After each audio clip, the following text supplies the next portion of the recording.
जय हिंद। आज हम एनसीईआरटी बुक का प्रश्न उत्तर करेंगे। विज्ञान कक्षा 9 के लिए पाठ्य पुस्तक अध्याय 3 है। चैप्टर का नाम है परमाणु एवं अणु। प्रश्न संख्या 1, 0.24 ग्राम ऑक्सीजन एवं बोरॉन युक्त यौगिक के नमूने में विश्लेषण द्वारा यह पाया गया कि उसमें 0.096 ग्राम बोरॉन एवं 0.144 ग्राम ऑक्सीजन है। उस यौगिक के प्रतिशत संघटन का भारात्मक रूप में परिकलन कीजिए। तो यहाँ पर उत्तर है, तो कुल द्रव्यमान हुआ 0.24 ग्राम और प्रतिशत ऑफ बोरॉन का प्रतिशत होगा तो 0.096 ग्राम भागे 0.24 और यहाँ ब्रैकेट बंद होगा और यहाँ पर गुना करेंगे 100 से, तो यहाँ पर 40% हो गया बोरॉन। उसी प्रकार प्रतिशत ऑफ ऑक्सीजन यानी ऑक्सीजन का प्रतिशत करेंगे तो यहाँ ऑक्सीजन कितना है 0.144 और भागे कर देंगे 0.24 से और ब्रैकेट बंद करके यहाँ पर 100 से गुना कर देंगे तो यहाँ हो जाएगा 60%। यानी बोरॉन 40% और ऑक्सीजन 60% हुआ।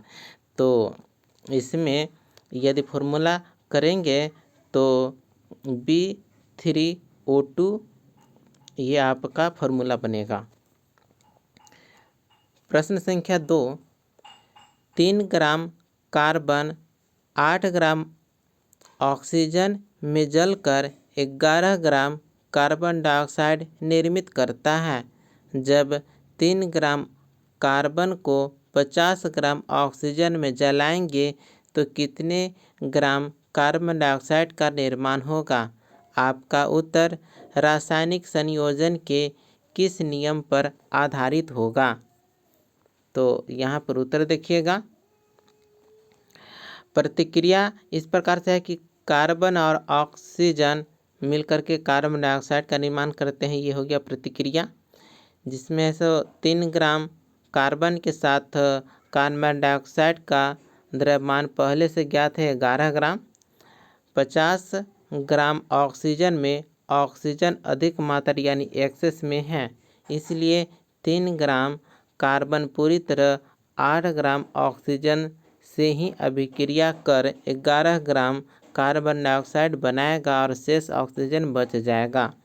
यह निष्कर्ष नियत अनुपात का नियम यानी लॉ ऑफ डेफिनिट प्रोपोर्शन तथा द्रव्यमान संरक्षण का नियम पर आधारित है। Carbon dioxide CO2 carbon dioxide में C और कार्बन और ऑक्सीजन का अनुपात स्थिर रहता है, अतः ऑक्सीजन अधिक होने पर भी उत्पाद का नियत द्रव्यमान ही बनेगा। अब हम प्रश्न संख्या 3 की ओर आ गए हैं। प्रश्न है आप लोगों के सामने, बहुपरमाणुक आयन क्या होते हैं? उदाहरण दीजिए। उत्तर होगा, जो आयन 2 या अधिक परमाणुओं के सहसंयोजक बंध से बने समूह होते हैं और पूरे समूह पर शुद्ध आवेश होता है, उन्हें बहुपरमाणुक आयन यानी पॉलीएटॉमिक आयन्स कहते हैं। उदाहरण, सल्फेट SO4, यहाँ पर ऊपर में -2 है।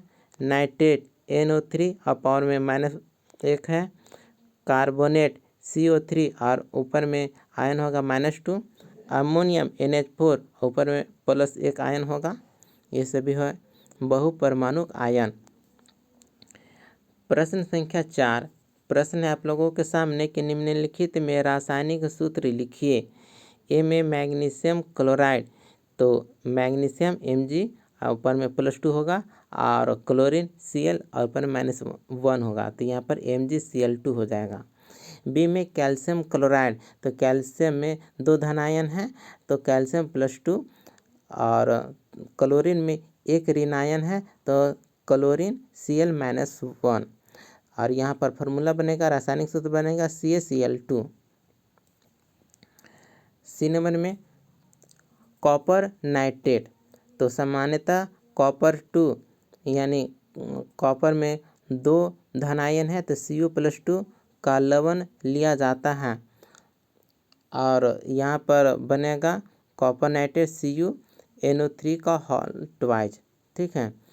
डी नंबर में एल्युमिनियम क्लोराइड बनाना है तो एल्युमिनियम Al+3 ये 3 धन आयन हो गया और क्लोरीन में एक ऋण आयन होता है तो Cl-1, तो एल्युमिनियम क्लोराइड बनेगा LCl3। ए नंबर में कैल्शियम कार्बोनेट, कैल्शियम में 2 धन आयन है Ca+2 और कार्बोनेट में 2 ऋण आयन है CO3 और ऊपर में -2, तो यहाँ पर फॉर्मूला बनेगा CaCO3। ठीक है, कैल्शियम कार्बोनेट CaCO3। प्रश्न संख्या 5। प्रश्न है निम्नलिखित यौगिकों में विद्यमान तत्वों का नाम दीजिए। ए बुझा हुआ चूना, यह कैल्शियम हाइड्रोक्साइड यानी CaOH का हॉल्टवाइज है तत्व, इसमें है कैल्शियम Ca, ऑक्सीजन O और हाइड्रोजन H है। बी हाइड्रोजन ब्रोमाइड, यहाँ पर फॉर्मूला होगा HBr हाइड्रोजन ब्रोमाइड, इसमें तत्व होंगे hydrogen H, bromine Br। C number baking powder जिसे खाने वाला सोडा कहेंगे, यहाँ खाने वाला सोडा से आशय सोडियम हाइड्रोजन कार्बोनेट यानी NaHCO3, इसे सोडियम बाइकार्बोनेट भी बोलेंगे, इसे बेकिंग सोडा भी कहते हैं। इसमें तत्व होगा sodium Na, hydrogen H, carbon C, oxygen O होगा। डी नंबर में है पोटेशियम सल्फेट, इसका फार्मूला होगा K2SO4, इसमें तत्व होगा potassium K, sulphur S, oxygen O। प्रश्न संख्या 6। प्रश्न है आप लोगों के सामने निम्नलिखित पदार्थों के मोलर द्रव्यमान का परिकलन कीजिए। तो परमाणु द्रव्यमान लगभग हाइड्रोजन का 1 होगा, कार्बन का 12 होता है, ऑक्सीजन का 16, N यानी नाइट्रोजन का 14, Cl क्लोरीन का 35.5, सल्फर का 32, पोटेशियम का 31। तो यह लगभग परमाणु द्रव्यमान है। तो यहाँ पर कह रहा है कि मोलर द्रव्यमान का परिकलन करना है तो ये देखिएगा एथाइन यानी C2H2 एथाइन है।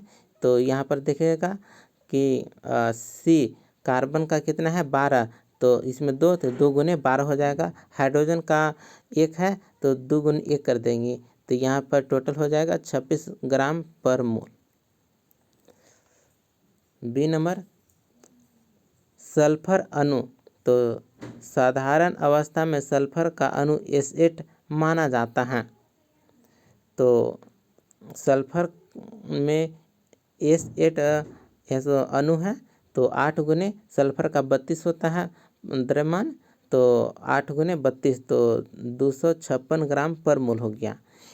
यदि परमाणु S के लिए पूछा जाए तो 32 ग्राम पर मोल होगा, परंतु अणु के लिए प्रचलित रूप S8 है। सी नंबर में फास्फोरस अणु, फास्फोरस का परमाणु द्रव्यमान 31 होता है, तो फास्फोरस का अणु P4 होता है, तो यानी 4 गुने 31 हो जाएगा और गुना करने पर 124 ग्राम हो जाएगा, 124 ग्राम पर मोल ये होगा फास्फोरस अणु का। डी नंबर में है हाइड्रोक्लोरिक अम्ल, तो इसका फार्मूला होता है HCl, तो इसमें हाइड्रोजन का 1 और क्लोरीन का 35.5 यानी टोटल मिलाकर हो जाएगा 36.5 ग्राम पर मोल, ये हो गया हाइड्रोक्लोरिक अम्ल का। फिर देखिएगा ई नंबर में है नाइट्रिक अम्ल, इसका फार्मूला होगा HNO3, हाइड्रोजन का 1, नाइट्रोजन का 14, ऑक्सीजन का 16, ऑक्सीजन 3 है तो 3 गुना 16 और यहाँ पर कैलकुलेट करेंगे तो आंसर होगा 63 ग्राम पर मोल, ये हो गया नाइट्रिक अम्ल का परमाणु भार। तो इस प्रकार से यह प्रश्नोत्तर यहीं पर कंप्लीट होता है। मिलते हैं अगले वीडियो में। धन्यवाद।